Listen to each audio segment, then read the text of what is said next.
And I can never forget the time a guy named David Weiner called me and asked me, he said, you know, for the next album that you turning in, you know, is you gonna be killing a little bit in there, you know? Is it gonna be a little bit more dope dealing, you know? Because that was some of the stuff you was talking about when we first heard you. And I told him, I said, man, I'm a member of the Nation of Islam now. Man, they'll have my head if I get to promote that to my people. Ain't nowhere in the world I'm gonna promote that to my people. Straight up, you know? You know, a lot of what he's saying is actual fact. You know, it's actual fact. Yet it also speaks to the environment in which we are embedded as young black males and females in this particular society. You know, hip-hop changing from positive to negative was not a consequence of history. It was not a circumstance of history. It was nothing that just happened on its own. It had nothing to do with the changing of the times. It had nothing to do with that. It had everything to do with the fact that there are people in this particular society who wants to see us exactly where we are. And we cannot let that point elude us. These are the facts. How do we know? 1967, Kerner Commission report on urban disorder. When black people said, yo, we're tired of this system. You know what I mean? This system is oppressing us. So we rebelled against the system. We burned things. We said, yo, we had enough. He did his little report on what caused these riots. He said, what caused these riots? He said it was young children who started these riots, and what was motivating them was a high self-esteem and an enhanced racial pride.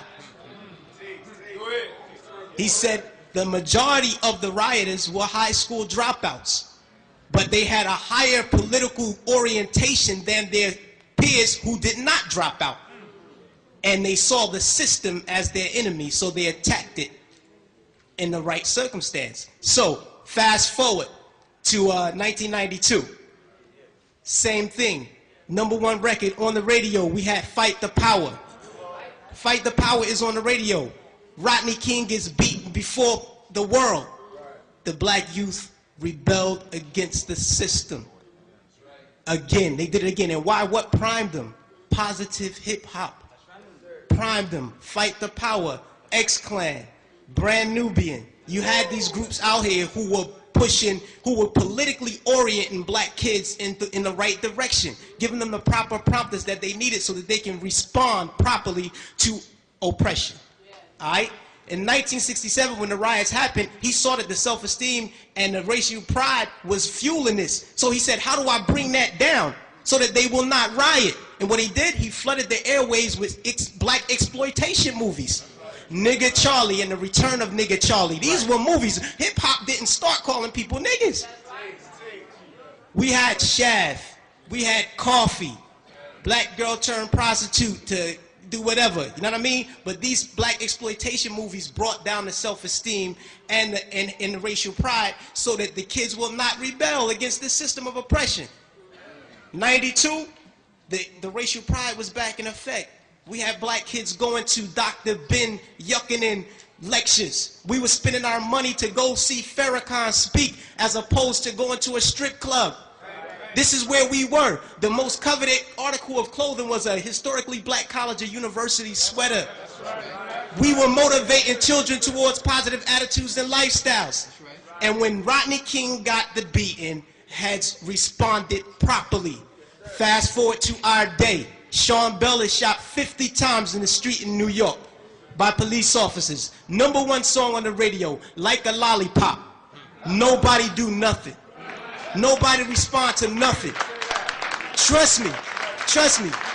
Just like the brother, I believe it was JT, the bigger figure, who said that the label executives came to him and said, yo brother, we need you talking about guns and whores. You know what I mean? That's right. That happens. I've been in those meetings with management and had to ask me, is what you're saying really what you believe, so that we'll know how to market you properly. You know what I mean? This happens. Young Buck, on his album, he has a song on his album that talks about police terrorism. The label said absolutely not. Jimmy Iovine said absolutely not. You cannot put that record on the album because it might create an atmosphere that might put police officers' lives in danger. Right. So they took the record off, but they let him keep the other 14 songs on the album that talked about killing black youth.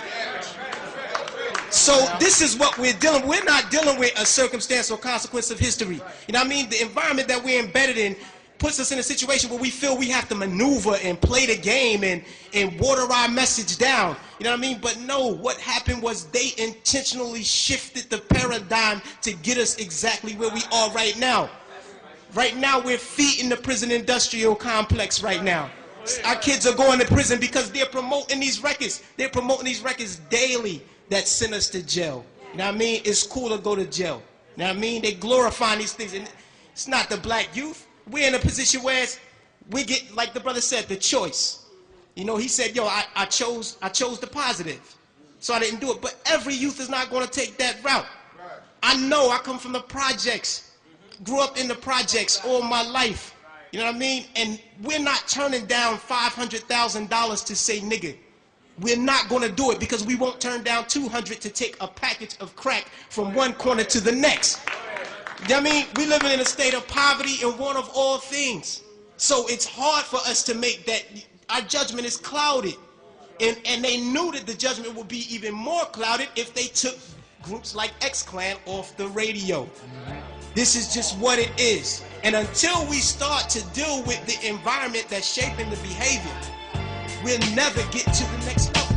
We have to confront that. Wait. This generation, these 15, 16, 17-year-olds, they listen to raps like it's the scriptures. They live their life based on what rap says.